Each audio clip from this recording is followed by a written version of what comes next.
Hey, we are blogging heads, I guess. I'm Julian Sanchez. And I'm Conor Friedersdorf.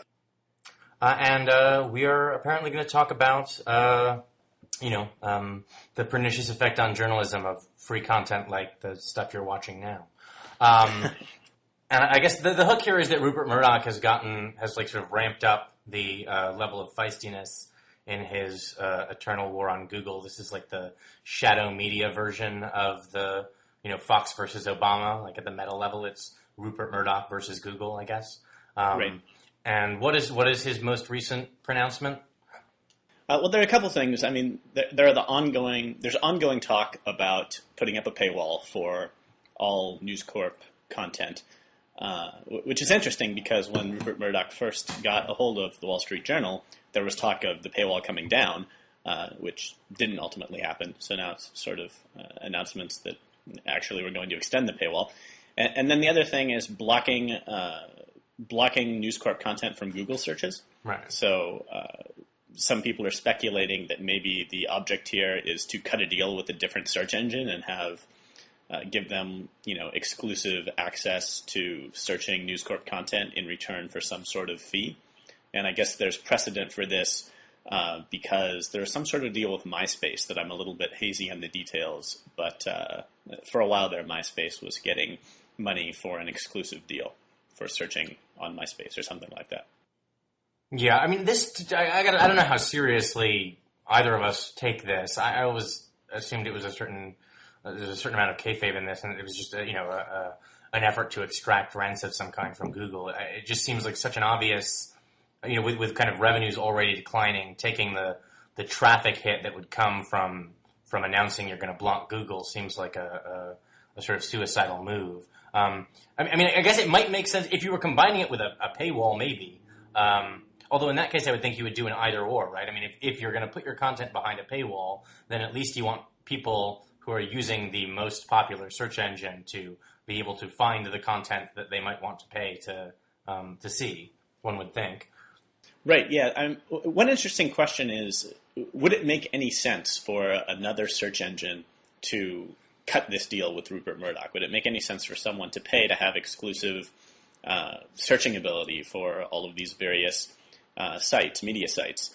And I don't necessarily think that it would.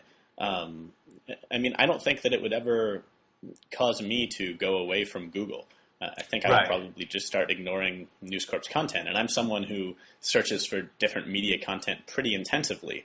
I also... Yeah. Well, presumably, if you're that, jazzed about, if you're sufficiently interested in seeing, in particular, the Fox News take on whatever the issue is, I would expect that you would just be going to the Fox site as opposed to going to your search engine. But yeah, I have trouble imagining that, right? Unless you had built up a kind of massive, array of partners that you had exclusive deals with, that this would be something that would be, sufficiently attractive in terms of getting people to swap over to your engine, right? That it would be worth any kind of payout. I suppose one of the ironies for a lot of media companies, a lot of people working in media, is that you'll find yourself working at a publication, and Google actually does a better job archiving your own articles than the actual internal search engine of your own publication. Right. Usually. And so I guess one question is some other search engine going to actually do a better job than going to foxnews.com, say, and searching there? And it might, but it might not, and that's sort of another variable at play here. I mean, the funny thing is that the music and movie industries seem to finally, kind of kicking and screaming, have reconciled themselves to the idea that they cannot really use the law to lock in their old business models. And so instead of, just trying to, stamp out piracy and make everyone subscribe to their cable channel, that, they'll find a way to make some revenue from Hulu or from Spotify or from some other form of monetizing your content that actually, is responsive to the way people consume media now.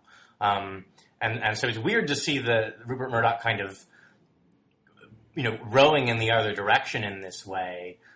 In particular, because it seems like the lock it all down model, is sort of bad in the context of culture, because we can see all the interesting things that happen when people are able to take and remix music and film and TV and do interesting and new things with it. But news in particular has always been a wiki in a much more direct way than, it's still to the extent largely that for the most part, a movie or a song is something that a band or a director and a production company, kind of internally put together. Whereas news is always part of a kind of flow of information that relies on the fact that, Fox may be reporting a story, but they're not the only ones reporting the story. Right. It is inconceivable to me that, like, if the New York Times, the New York Post, and ABC and everyone locked down their content, that you would get that all of them, that each of them would not be worse for it.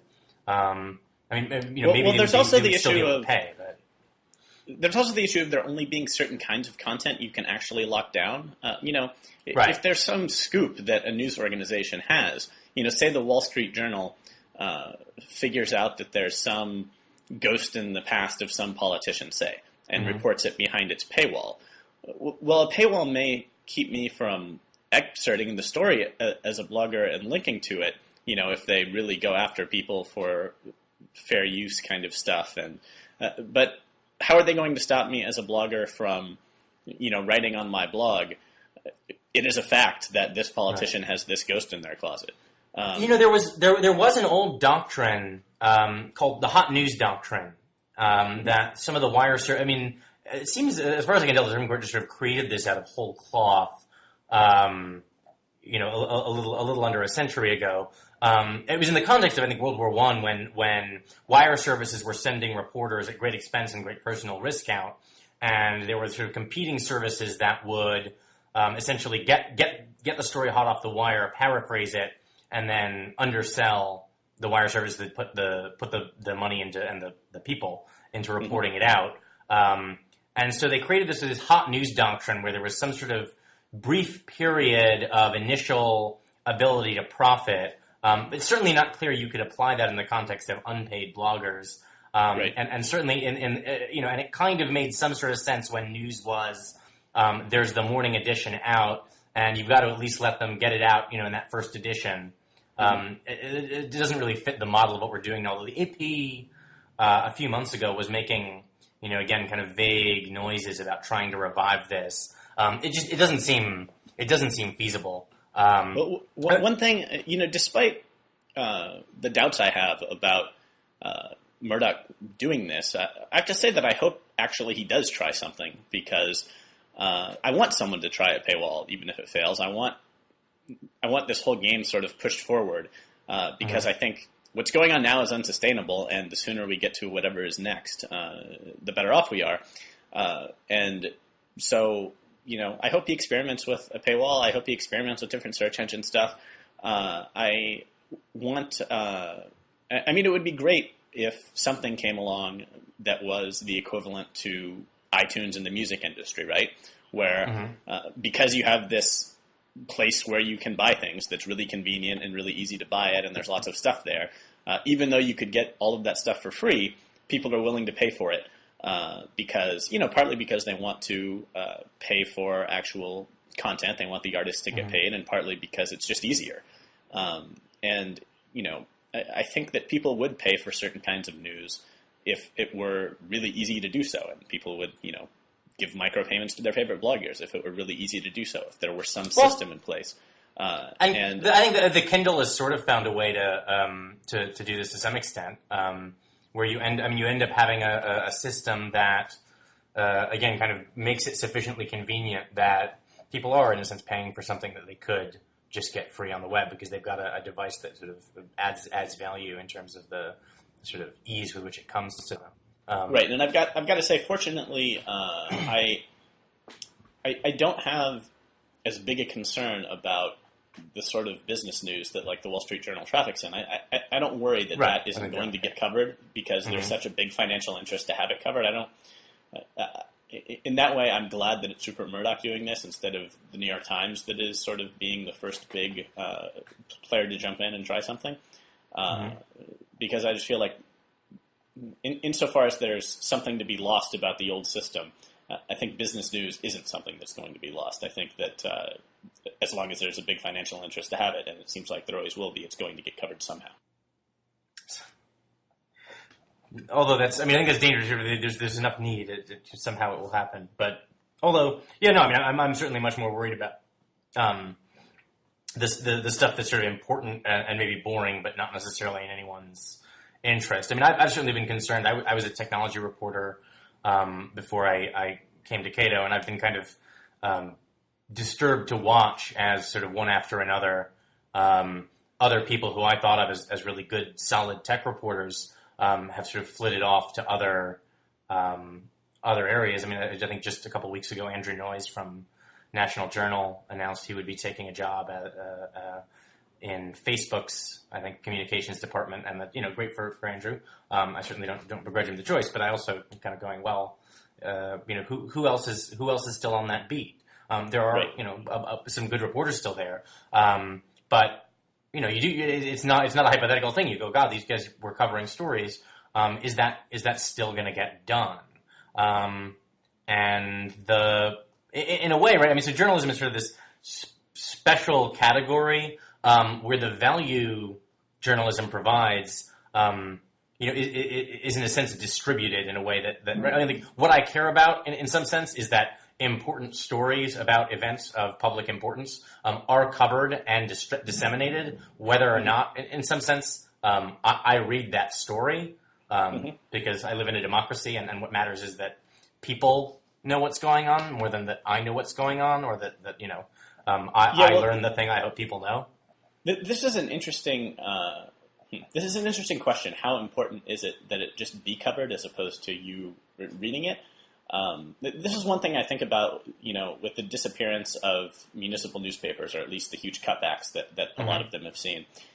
You have a situation where, there's a story in the paper in, say, a city of like 100,000 people.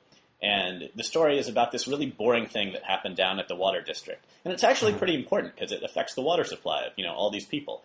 And maybe someone was embezzling, or maybe they made some catastrophic deal that's going to threaten the water supply 5 years out, or whatever it is. It's just a really boring story that only insiders would really care about.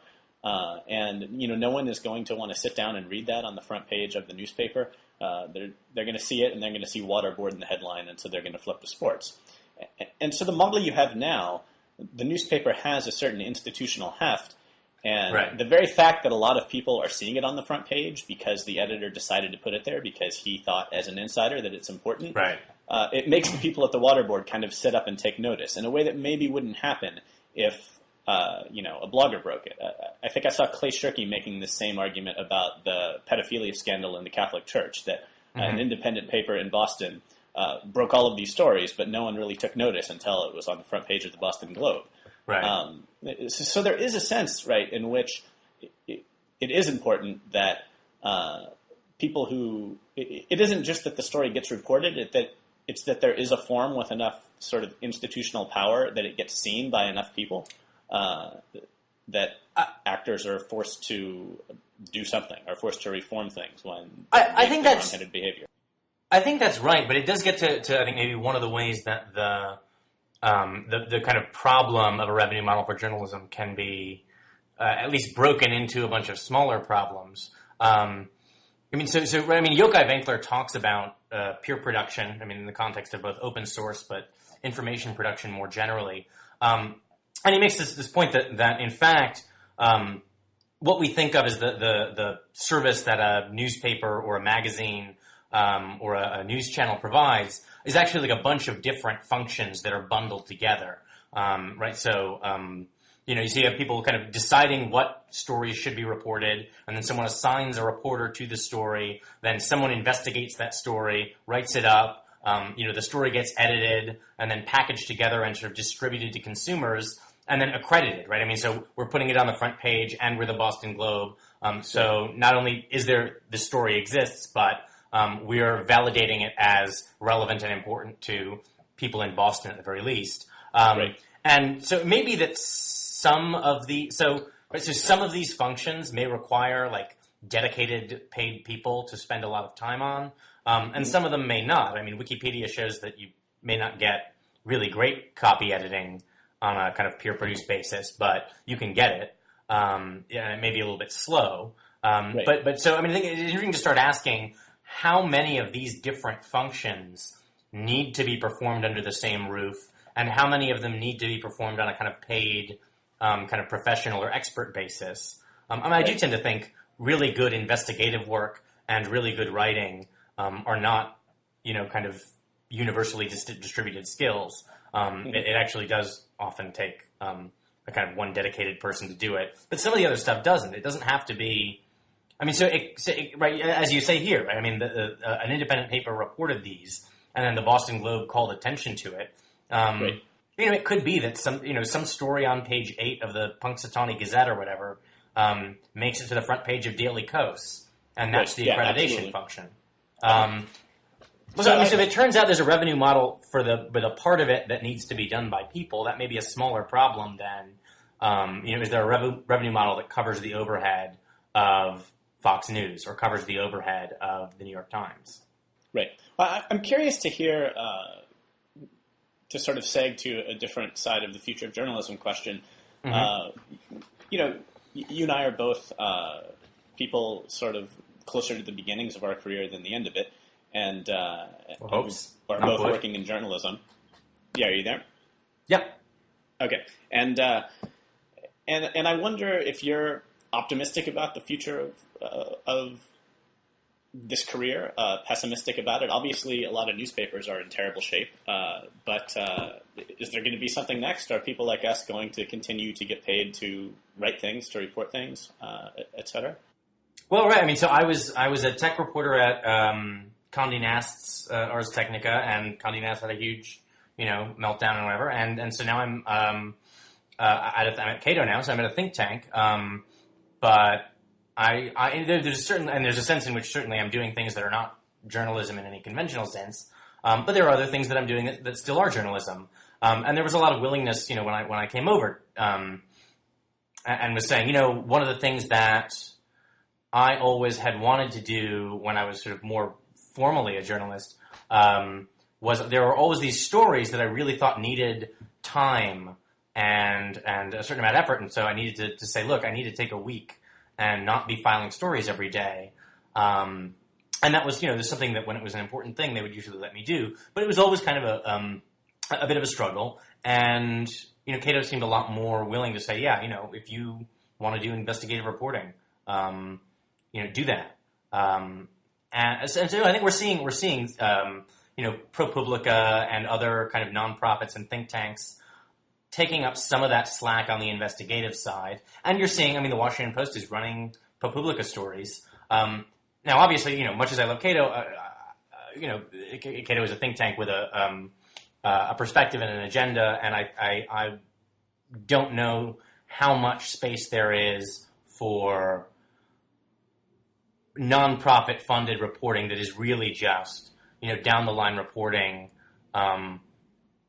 not connected to the fact that, I work on the Patriot Act and surveillance, and I'm working on stories from the perspective of someone who is concerned about civil liberties. Right. I don't think that's a pernicious bias, but I'm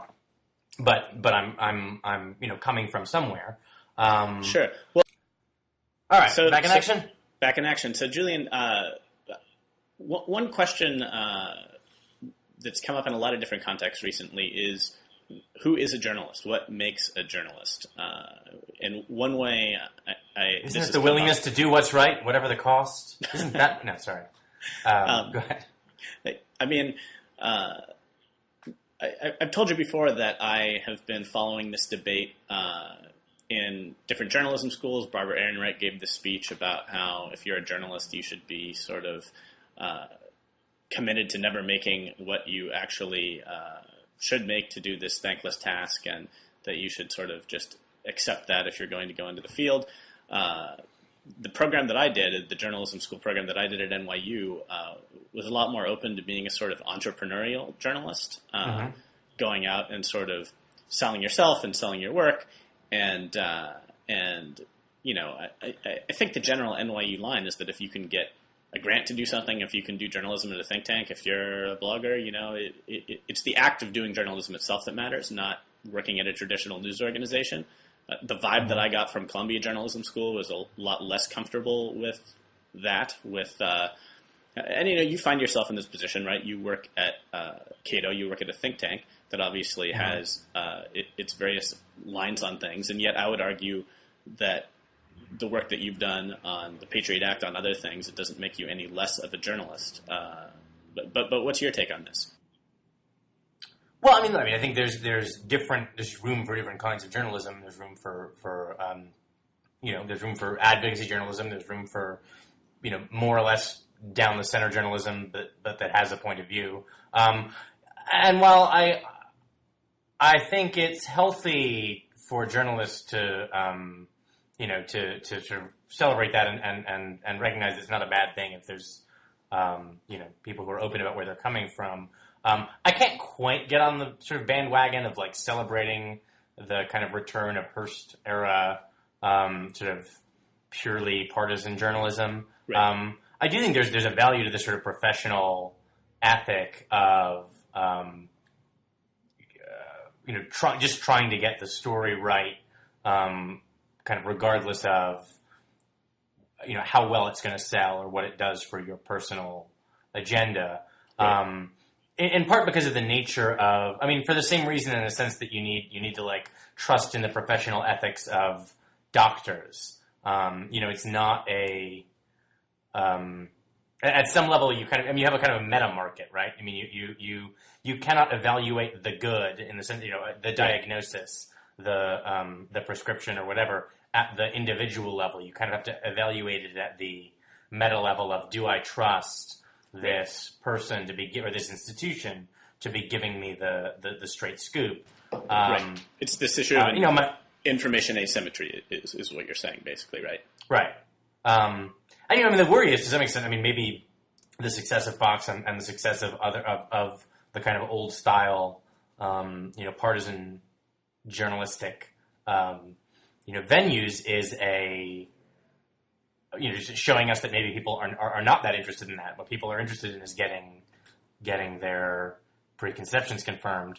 But I think there's something to be said for the kind of by analogy to medicine. If this doesn't sound too sort of pompous, but I know you think you want X, but like this, I promise this, this is better for you, and you will kind of agree if you sort of try it for a bit. Right. I don't know if that's feasible anymore, as you point out, right? It just used to be that because everything was bundled, classified ads and real estate and the business stuff, there was enough cross subsidy that you had a kind of luxury to do that. And maybe that's not possible anymore. But I do worry a little too much about the excess of the kind of journalist as brand. I think it's good insofar as it enables people not to be bound to a particular institution which may, fail or which they may need to move between.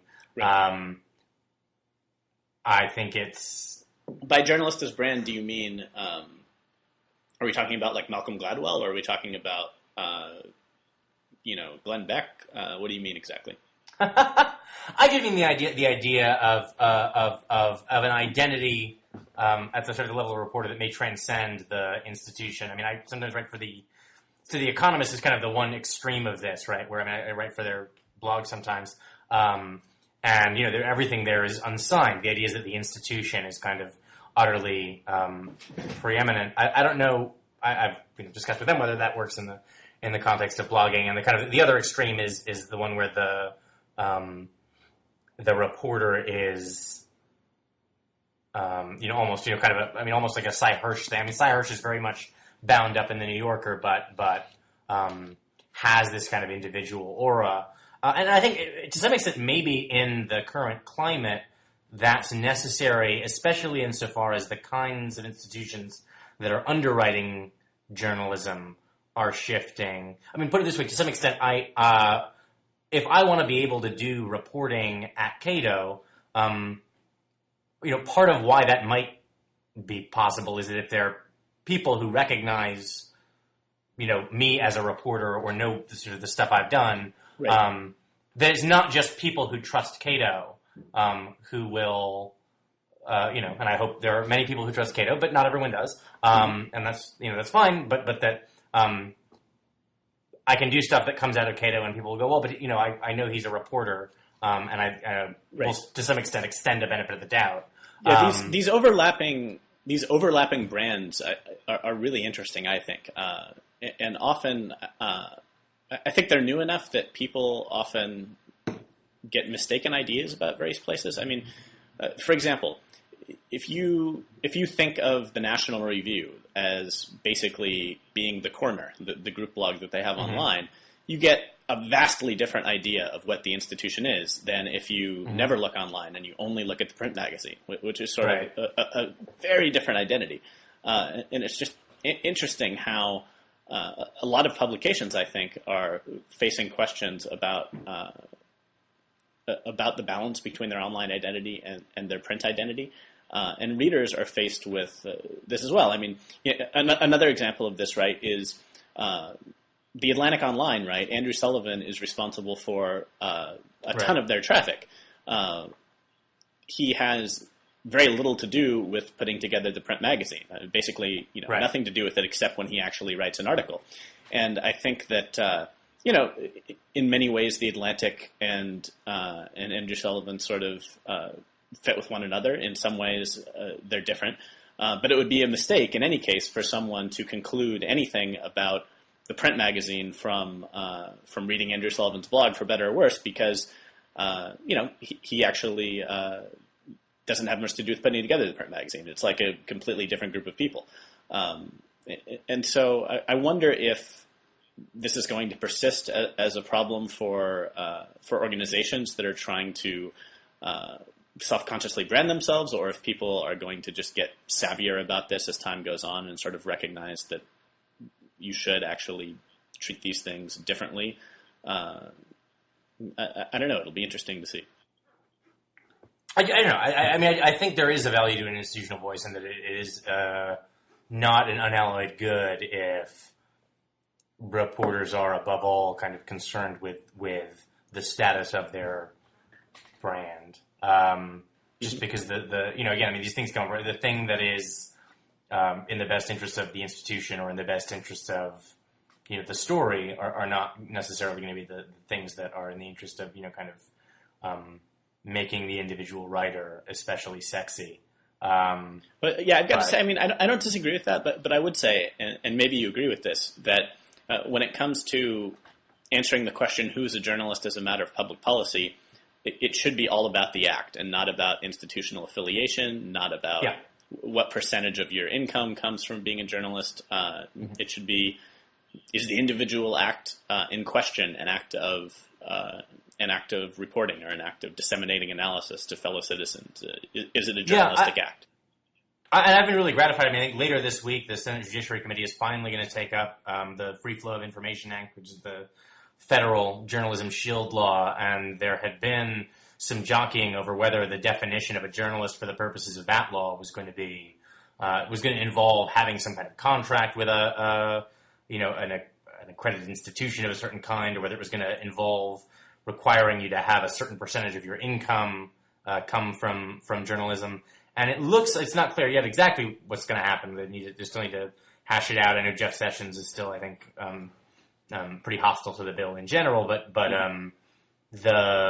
it looks like the direction they're going in is about whether you are doing, in some kind of regular way, reporting for public consumption of sort of confidential facts. Right. I still don't know how well that captures the sort of distributed nature.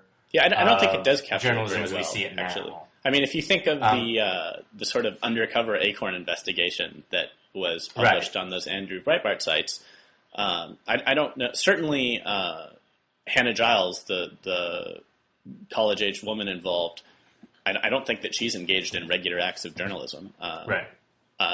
But at the same time, I certainly think that what she was doing is a journalistic act. I also think it was the act of an activist.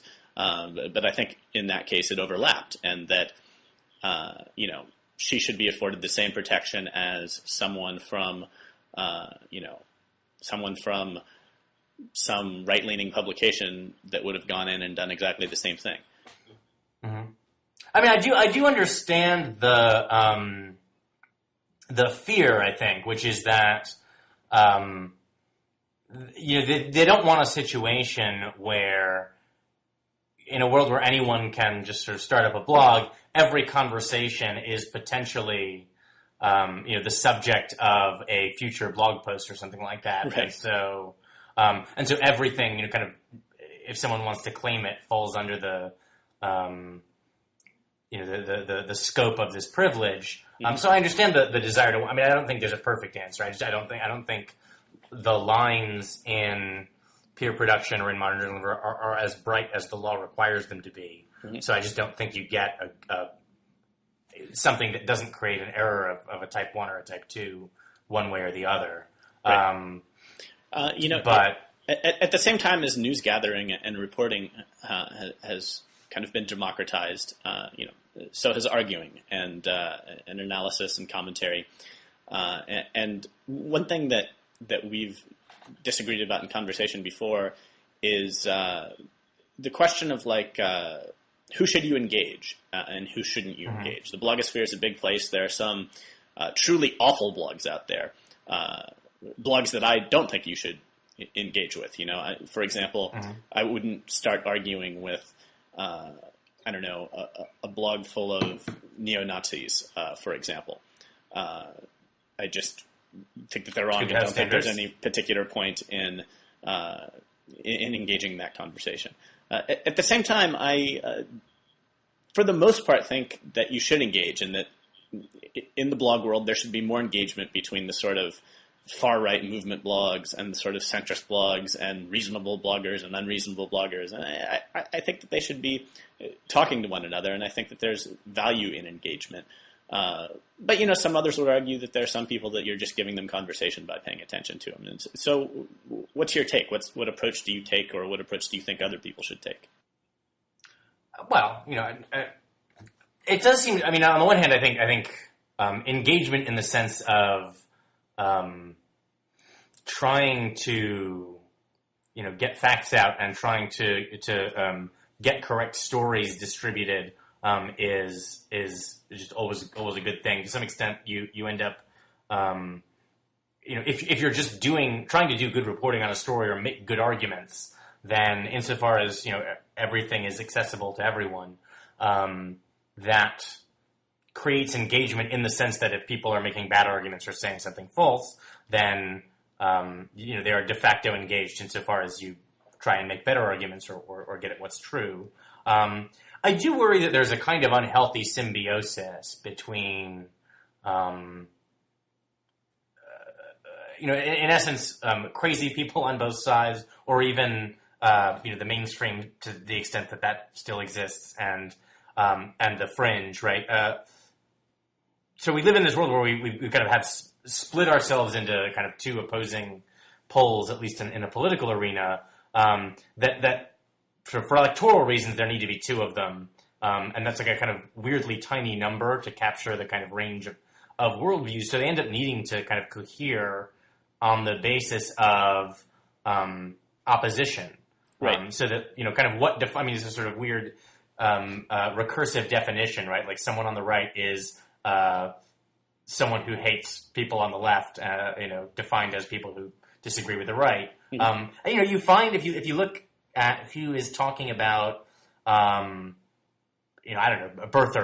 it's not National Review for the most part. Mm-hmm. When they can avoid it, it's MSNBC and the Washington Independent and folks on the left who have an interest in drawing attention to the crazy fringes, which creates this kind of sense of solidarity. I mean, I was reading something this weekend on Upload or somewhere where it's like every time someone fact checks Sarah Palin, it just like adds to the narrative of victimization by the mainstream media.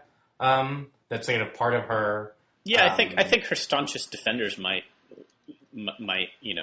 rally around Sarah Palin when, say, the Associated Press fact checks her, but it isn't just those people that the Associated Press fact check is geared toward. I mean, I think, Sure. for example, Ann Coulter seems to me the classic example of this, right? She illustrates both sides because, in one sense, Ann Coulter is just out there. She built her career on deliberately saying outrageous things that were going to attract attention, that were going to attract people saying, "Oh my God, look what Ann Coulter just said," and she made a lot of money doing it. She sold a lot of books doing it, and yet at the same time, there's a reason why even the mainstream right today will say, "Oh, but we're not like Ann Coulter." There's a reason that she's been sort of marginalized from, I guess, reasonable discourse or polite discourse, or how maybe both of those. And I think the way that happened is a lot of people calling her out on her more outrageous statements and arguing. I mean, how marginal is she? Does she have trouble getting a book deal? Does she have? Is she not on TV? The National Review stopped running her column, for example. And no, she's not on TV anymore. But, at this point, Ann Coulter is uttered in the same breath as Michael Moore. They're both sort of regarded as fringe figures who are embarrassments to their respective sides. And any time someone is trying to make an argument that convinces anyone other than people who already agree with them, they'll sort of invoke those names as like, well, it's not like everyone on our side is like, this person. And it wasn't always thus. It wasn't always the case that Ann Coulter was that marginalized.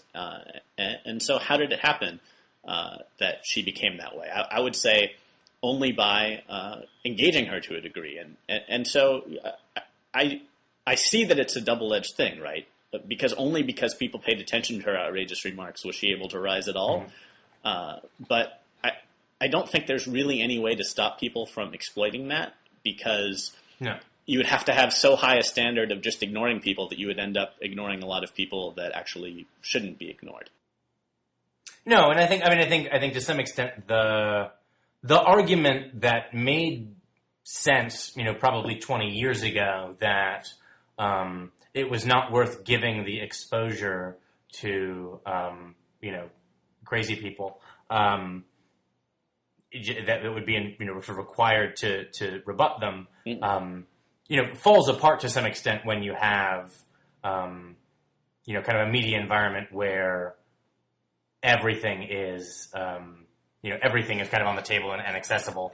And so people are going to find it anyway. And indeed, I think the longer you let it sit, there is a dynamic you see play out, right, where you have a kind of small community organized. The neglect kind of feeds this sense of solidarity as, kind of excluded, kind of deliberately ignored by the mainstream media, right. To the point that when the attention kind of comes because it's grown to the point where it's inevitable, you've kind of got a community that's so invested in this outsider identity that they're incorrigible in the sort of the literal sense of no longer willing to kind of entertain. Right. Correction. You mentioned this standard of 20 years ago. In my writing now, I've done a certain amount of, critiquing talk radio hosts on the right, Mark Levin and Rush Limbaugh, probably most frequently. And, some friends of mine, some commenters on the American scene where I write say it's not worth you raising the profile of these people. Well, they have a... And I would say, these are wildly influential people who reach millions more people than I do, literally, on, a relatively right. No, I don't think there's an enormous risk that either of us are going to raise the profile of Rush certainly. Limbaugh. And I think that, I had this exchange with the blog The League of Ordinary Gentlemen, where they were basically saying, by criticizing Rush Limbaugh, even if you're right, you're just alienating so many people on the right that they'll never take anything else you say seriously. And so it's counterproductive. And I don't know, maybe that's right, but I tend to think that it isn't. I tend to think that when you make arguments, you convince people marginally and slowly and over time, and it requires making those arguments to convince those people. And you don't necessarily see it immediately, and there are always going to be defenders of everything that Rush Limbaugh does. And there are always going to be people who swear that Glenn Beck is the only one in America who is fighting for the little people. But there are lots of people that are sort of convincible and persuadable, and they're probably not the people that are populating the comment sections of various blogs, Right. but they might be reading those comment sections. And I don't know. I think it's a mistake to sort of say, well, there are certain things that the quote-unquote conservative base can never be convinced of, and so it isn't even worth arguing those things. I think that there are a lot of people who can be convinced. They're just not the loudest people, and they're just not the people you think of, because they're not the ones that tend to be heretic hunters and close-minded about everything. I think that's right to an extent, although my worry is always that by framing it as a the kind of like the jihad against the radio shouty people, you open up the kind of narrative they thrive on, right? Which is the kind of the feud, right? Sarah Palin versus Letterman or Katie Couric or whoever it is. Right. Or Rush Limbaugh versus you, as opposed to here's what's true about healthcare reform or about whatever FCC spectrum policy. That doesn't lend itself to this kind of narrative of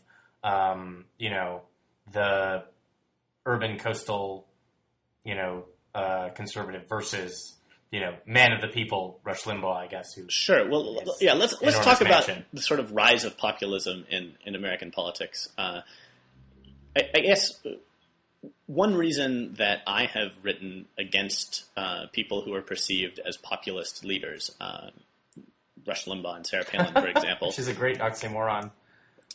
Instead of I could spend my time writing about this healthcare bill, for example, and whether it should pass or not, taking it up on the merits. But I think quite apart from any policy issue, and quite apart from whether the Republican Party moves to the right or the left or the center or whatever, there's this question of what role does public discourse play on the right? And I would argue that public discourse on the right has to change and has to improve in certain ways if we want to avoid the disaster of the Bush administration happening again. And by that, I mean particularly that I think the Bush administration made a lot of mistakes and did a lot of wrong-headed things, partly because the whole conservative movement, against their better judgment, sort of went along with it for the sake of loyalty, and dissenting voices were kind of crushed out, and you could turn on Fox News every day and sort of whatever the Bush administration was doing for the first 4 years he was in office would be defended. I guess, so quite apart from any issue, I think that there is a sort of public discourse problem on the right, that bad ideas don't get batted down because no one talks about them. And so it isn't just as simple as talking about different things. It's actually the conversation, the nature of the conversation itself, that has to change if a healthier right is to sort of come about. Mm-hmm. Although I wonder, I mean, is there like a chicken egg problem here? I mean, it seems like the method you're proposing kind of assumes its own solution. Well, yes, maybe there is a chicken egg problem, but maybe it's just a matter of some number of people challenging the orthodoxy and convincing people slowly, and eventually enough people will be convinced that the conversation is marginally better and things won't be quite as bad next time the Republican Party is in power. And I should say, I think that this same problem exists on the left. Not to say it's exactly the same, but I think that there are like discourse problems on the left too. So populism, though, it does seem to be this populist moment, right, where there are tea parties going on in the streets, and there's broad sentiment against Congress and against elected leaders, and all this sort of thing. What do you make of it? I think it's interesting because there's always been, I think, a tension on the right. That's, I mean, probably on the left as well, but the one that sort of springs to mind most obviously to me is the one on the right, between a kind of a sort of very self-consciously systemic way of thinking and a more kind of moralized individual way of thinking. Mm-hmm. And so if you think about, what economists, someone like Thomas Sowell used to say about, kind of great society programs, or economic policy more general, right? They would say, look, you really cannot make the mistake of asking whether some particular outcome in a particular case seems fair to you, whether this person deserves more help, or doesn't deserve to have something taken away. Mm-hmm. You need to think about the system of incentives that are created, by a certain kind of program. And on the other hand, I think you have a tendency to want to talk about things in very kind of moralized, individualistic terms that kind of recur to character, so that, if you want to talk about skepticism about Washington, you can talk about it in terms of, the problem of dispersed costs and concentrated benefits and, sort of systemic problems with the way democracy works. I mean, this is what public choice is all about. Right. Or you can, but the crude version is always, these elites are bad people. Right. In terms of anything, right? The economic crisis. You can talk about the Basel rules and capital requirements and the problem with the quasi-monopoly the ratings agencies enjoyed. But then you have on the right and the left, you kind of two narratives. On the one hand, Wall Street greed. On the other hand, all these losers who were irresponsible and took on loans they couldn't afford. And I think they're at an explanatory level. Explanations like this are kind of enormously unsatisfying. Like we just had like a wave of bad people. But they're a lot more kind of compelling, I think, intuitively.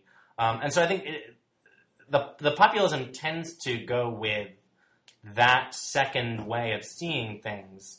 And so, I think it creates this weird thing you talk about where you've got a kind of movement that is really self-consciously anti-elite, but is kind of utterly focused around personalities. Right. This has been my big frustration with Sarah Palin and with the Tea Parties. I think I've been having this debate with John Hawkins at Right Wing News, and the narrative he buys into is that all of the things that conservatives are upset about that happened during the Bush administration came because basically the people running things listened to the moderates and sold out their conservative principles. They were elected to govern conservatively, and then they went to Washington, and the moderates convinced them to compromise their principles. And I think that, first, I think this is wrong. I think if you actually look back at the Bush administration, it was Karl Rove and Tom DeLay who were running the show. It wasn't the moderates who convinced Tom DeLay to start the K Street Project and to, get into bed with Jack Abramoff. It's actually not a matter of people it's actually not a matter of electing the wrong people. It's a matter of all these terrible incentives. When you get to Washington, there are lobbyists, there is a tendency to want to please the median voter. That's Karl Rove's whole political program is like, how can I get the most people to vote for us and keep us in power, right? It's systemic things that are going on here. It's not a matter of individual people selling you out. And Sarah Palin, it seems like a lot of people on the right have convinced themselves that if only we could get someone who's down to earth and honest like Sarah Palin to Washington, everything will be better. And this just strikes me as incredibly naive. Even if Sarah Palin was, completely qualified, sending her to Washington isn't going to change the systemic things that are wrong with the Capitol. And God, even if Sarah Palin was going to have 4 or 8 years of a wonderful administration, well, you'd still have all the systemic effects after that, right? You don't want to bet the whole political future on one person. It seems to me that the right needs to focus more on systemic changes that are going to change the culture of lobbying and special interests and all the reasons they actually get sold out, instead of looking for some magic person who's going to go and change everything. You would think they would take a lesson from kind of Obama, who they got him, and I think the progressives are increasingly sort of disappointed with the way that administration is rolling out, and to some extent you can say, well, it's whatever, decide Joe Lieberman is the new bad guy or whatever, but he gets elected, and there are sort of the problems are not sort of solvable at an individual level, right? But that's sort of the more appealing way to think about it. George Bush versus, or John McCain versus Obama, right? And I don't know how to. I mean, but this I think sort of recurs to my concern about. I mean, I always assumed that when Sarah Palin stood up there on the Republican platform, that she was put out there almost as a kind of bullseye, right? I mean, it seemed really clear to me that the plan was that people in New York and DC who write newspaper columns would find her repulsive, and this would burnish her credentials as a populist outsider. Right. In the same way that, right, the kind of language of the war on terror, I think, feeds the narrative Al Qaeda wants. I wonder if there is a way to sort of refuse to engage that clash in those terms, and I think it's always a bad idea to define yourself reactively, to say, I'm not going to pick what's right. I'm going to pick what drives the left crazy. I think there's definitely this tendency, and I don't really know how to counteract it, to be honest. I mean, I think it's a pretty I understand where it comes from. I think it's a pretty natural part of any sort of political system that's based on coalitions. You feel like your side is getting treated unfairly, and so you rally around them. I guess I would only say that people seem pretty able to identify it when the other side is doing it, and maybe that's the way to convince them that it's wrong. To say, look, look, Republicans, you're perfectly able to see how this is self-destructive when the left does it. So you're doing that same thing. I don't know, but it hasn't convinced me. I mean, I always see it used exactly the opposite way, which is, someone says, well, look, isn't this dishonest? And the answer is always, well, we didn't hear complaints when the left was doing it. I mean, It's always this weird standard where well, when Clinton did it, people didn't complain. So, I mean, it's never, well, but this is objectively, the right thing to do. Right. It's they did it too. So now we're not they did it too, and it was bad then, and we complained about it then. So we won't do it. It's they did it, and so we'll do it better. Right. I don't know. I mean, obviously I don't have an answer. I mean, maybe we just do more, penetrating blogging heads conversations, or right. I mean, I guess that what you want to say is, well, everyone just sit and right. And actually, one particular thing, as we're on blogging heads and sort of have the opportunity to call people out.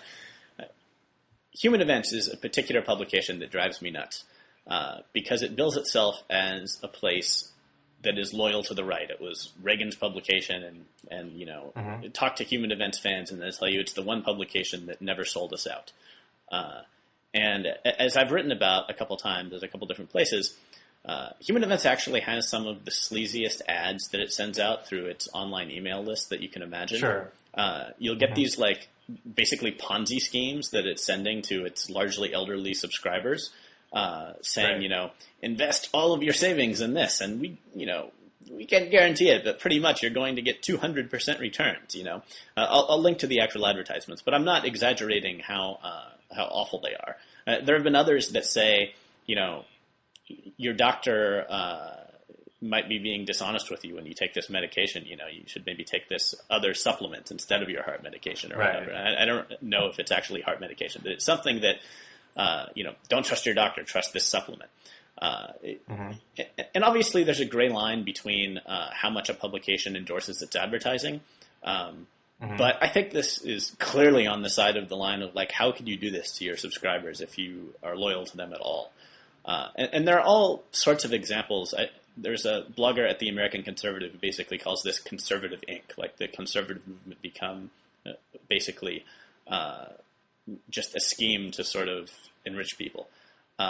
And it sort of amazes me that you don't see other people on the right who are outraged by this. People who I think have a genuine concern for elites condescending to the base, and yet see this stuff going on within the movement and never call it out.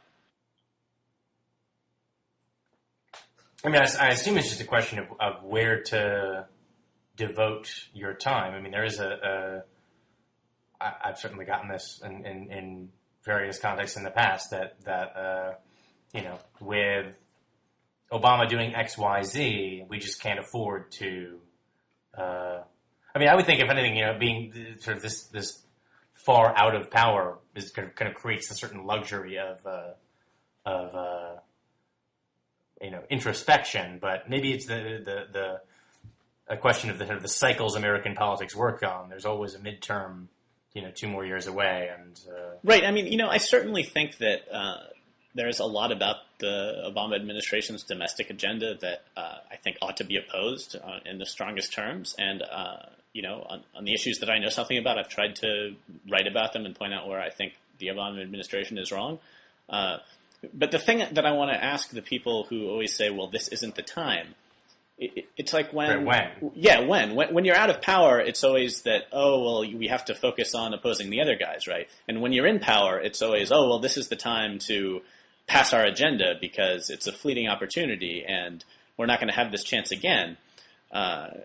So if that's your critique, if your critique is this isn't the time, okay, well, at least tell me when the time is, because surely it has to happen sometime, or you never root out the corrupting influences.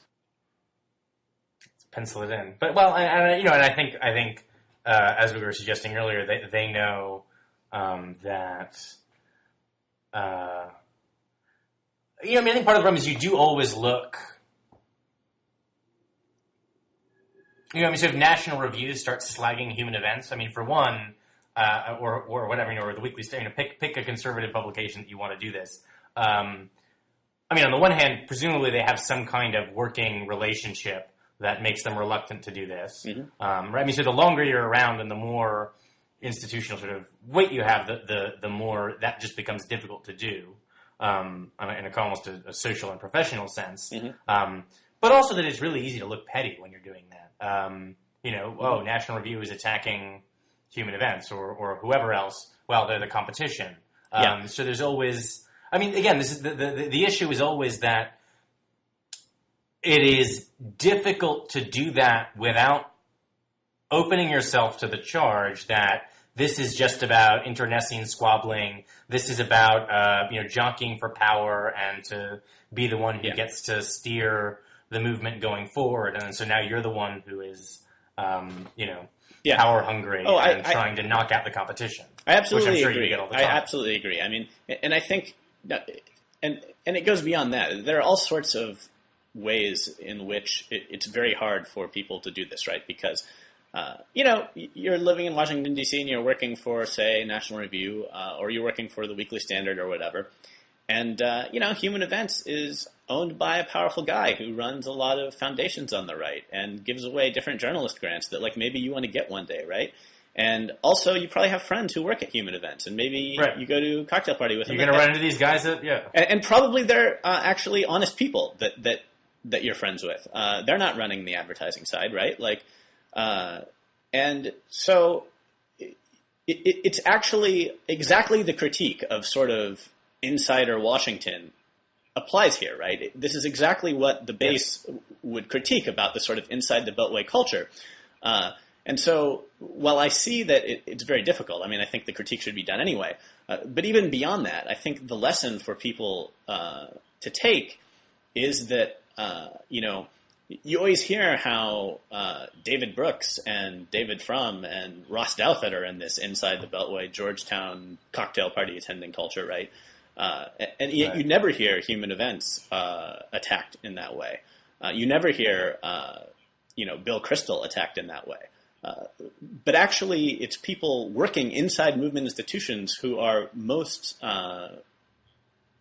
able to be corrupted by these forces that the base complains about. And I think there should be greater recognition about that, at least, and greater skepticism about these places. It's not to say that they don't do any good work or that you should ignore them completely. Just apply the same skepticism that you apply to a David Brooks column to these sources that are so trusted by the base. I mean, in a sense, if anything, I would think that a movement is always a sort of more insular and potentially kind of corrupting environment than, you say the Beltway. At least it's big and there are many sides. I just think that at least inside the Beltway, you have such a rich array of corrupting forces by which to be captured. Right. But it seems to me, and maybe I'm wrong about this, but it seems to me from the different criticisms I hear that the average perception is that you get corrupted by what I hear. It's as if there's a lot of money for those who are willing to betray their own side. It's as if by being a maverick, you can get published in the New York Times and suddenly make your career. And it's not completely untrue that there are people who can raise their profile by sort of attacking, people who they're ideologically are on the same team. I think Kathleen Parker, for example, I don't doubt that she really disliked Sarah Palin, but I also think it was good for her career, right? But in the vast majority of cases, Kathleen Parker is already. Kathleen Parker is one of these weird figures where nobody inside the Beltway had any idea who she was, and sure. Terry Hellier had a great profile recently. But she was already one of the most widely syndicated columnists in the country. Yes, absolutely. The top three, I think. But and so suddenly people inside the Beltway are going, "Who's this?" But so it raised her profile here. Right. I would just all I mean is that conceding that there are some counterexamples, in the vast majority of cases, it is towing an ideological line and getting your books published by ideological publishers that are sent out to ideologically friendly audiences. It's that is the way that most people sell out, because that's where the money is. The money isn't in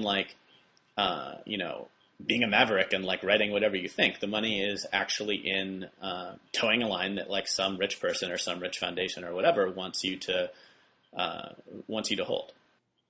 Perversely, this is probably increasingly true insofar as there's bringing us back to the first half of the conversation. Insofar as professional journalism is less and less kind of a going concern. Mm-hmm. Doing the kind of writing that you can, get a think tank to pay you to do, or a kind of infotainment-y, partisan appeal kind of TV show that sort of makes you a brand in a way that just doing straight reporting won't, is going to be, I think, a lot more. It's really hard for me to think of who is the Glenn Beck or the Rachel Maddow or the Olbermann or the of kind of sober down the middle analysis, right? Who's got that exciting show where they just get on and kind of call it like they see it, and sometimes it cuts one way and sometimes another. But I think we used to sort of have people like that to some extent, but they're kind of part of the old guard we see fading. I think it's clear now that that being recognizably an ideologue is what's good for the brand now. Yeah, no, I think that's right. Maybe there are counterexamples. I don't know. There are some people Jon Stewart, right? He's very clearly liberal in his own opinions, and so I don't think that he gives the right a fair hearing. I think there are opportunities to sort of skewer the left that he and his writers don't see or don't take. Passes up.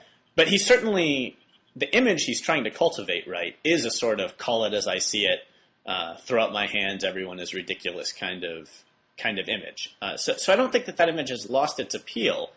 But I agree that I can't think of anyone who is really doing it, effectively, I guess.